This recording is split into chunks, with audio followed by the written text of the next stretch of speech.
FORA.tv. The world is thinking.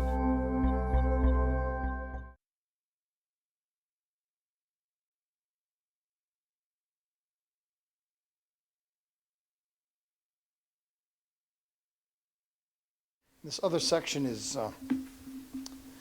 sort of a recounting of adventures in the world of supermarket tabloids, which I was once employed. So if you ever wondered what kind of people do that, I did not. The offices of the paper I will call the National Thunder were located in 1965 a few blocks down Fifth Avenue from the Flatiron Building.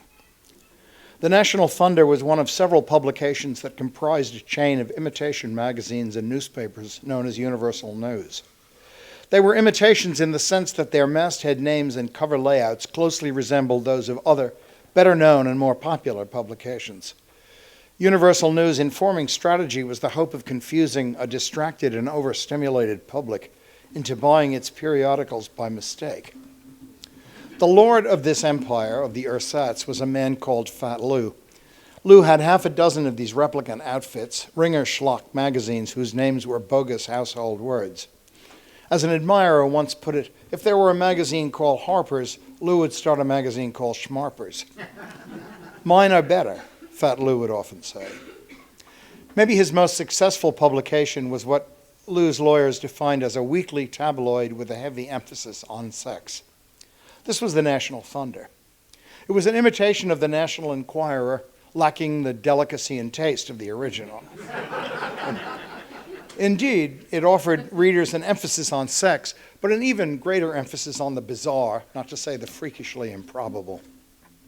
All of Fat Lou's wonders, the illusion of a modestly vast press cartel, required the combined labor of about 10 men and women. We often pondered what ironizing aspect of fate had brought us, in mockery of our fading youth and bright hopes, to the crummiest end of Grub Street.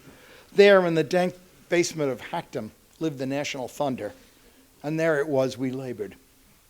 Actually, it was malicious fun to show a copy of the National Thunder to new hires and watch their lips tremble.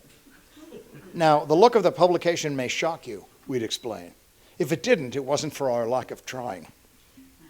3 of us put out the Thunder, and each of us claimed some degree of leftist credentials. One of my colleagues was a Maoist mime who served as a one-man Politburo, providing social consciousness as required. Armless veteran beaten for not saluting flag was one of his headlines. He also wrote the daily horoscopes under the byline Haji Baba, which allowed him to derive principles such as surplus value from the journeying of the stars. Don't be afraid to ask for a raise, Sagittarius. Your boss always keeps some of the value of your labor for himself. Another was a passionate young man who went about in a similar state of outraged political excitement and who resembled the late actor Zero Mostel. My own specialty was the composition of headlines, and my weekly aspiration was to make the front page. The trick of the tabloid front page was to combine a lascivious or revolting photograph with a headline at least equally arresting. Hack writers come and go, but a good art department, one that can reliably fake pictures from the photo library, is irreplaceable. It is not true, however, that one sleazy picture is worth 1,000 inflated words. Hemingway would always say that he learned his trade at the Kansas City Star. With this in mind, I should pause for a little reflection on what I learned at the National Thunder, beyond the depths of vulgarity of which I was capable. Certain laws obtain in all fictive enterprises, low journalism included. They are almost moral laws, the way grammar, in its way, is moral. I have come to believe that language, a line of print, say, is capable of inhabiting the imagination far more intensely than any picture, however doctored. The same principle applies to the novel if it works.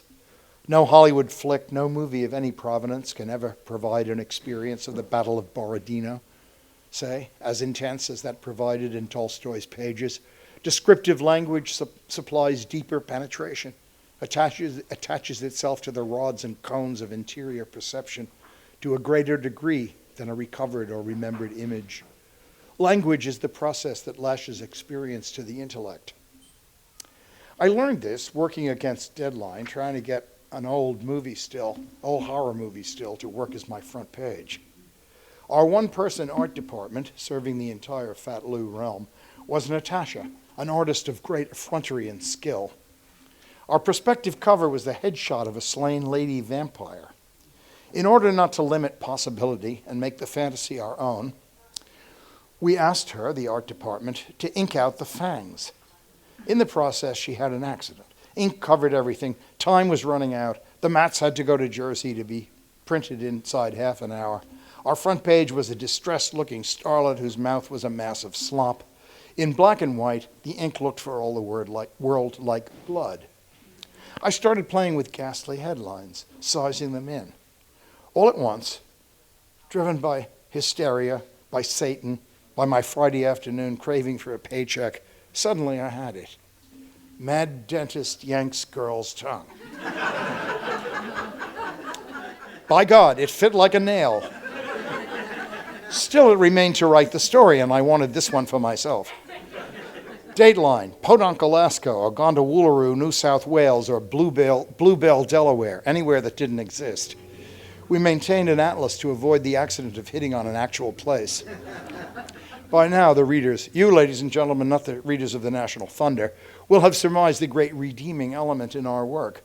What kept us on the right side of madness was this, that as lousy as the world might be, things were not quite so awful that the lunatic nightmares we fashioned had any direct connection with reality, or, as it is sometimes called, truth. Anyway, this just in. A beautiful young model suffering an impacted wisdom tooth in this isolated desert community was the victim of a ghastly mutilation yesterday. Overcome by periodontal pain while driving by Egg Drop, she called at the office of the town dentist, Dr. Homer Creel. Rendering his patient unconscious, he proceeded to work his ghoulish surgery. Speaking with great difficulty at Youth City Animal Hospital, the model, Miss Letitia Frumpton, fought bravely to describe her ordeal. He told me something, she said, on regaining consciousness, something about discomfort. Creel was taken into custody by the Federal Fish and Wildlife Service. Here, Space and Custom required a picture of Dr. Homer Creel. Working against the clock, we shuffled through our gallery of pictures of creepy people. The weirdest, nuttiest person we could find represented was a 19th century novelist. Since the novelist had never been a resident of Utah, at that time the only American state in which dead people could sue, we were home free. Dr. Creel's headshot did not even require doctoring. His period attire was taken to be a function of his eccentricity.